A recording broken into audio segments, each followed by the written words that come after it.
कर जाना नंबर की कर जाना ऐसे रो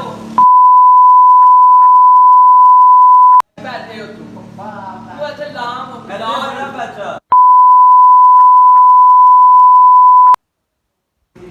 ते टोपी किथे जाना तू बाहर जाना ते तेरा बाहर नानी लेके आनी मेरा बाहर और क्यों पूरी बार कुड़ी वाला हाँ मेरा बाहर है मेरा बाहर है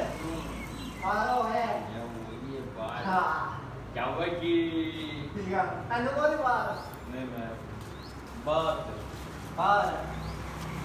तेरी आज दो नानी उत्तू लाए अनुभव कितने पैसे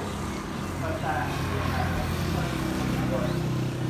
तेनू पता हमारी वो नहीं जानता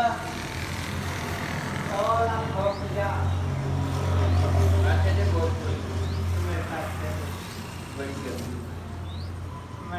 मैं बात मैं कल जान और आ पैसे बहुत भेज मैं कितने पैसे को वो कितने पैसे मैं पैसे ओली पूरा मैं पैसे पा रहा है मैं पैसे ओली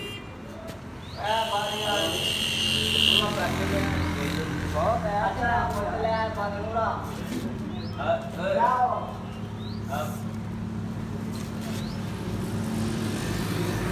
वो बोतल लेके आ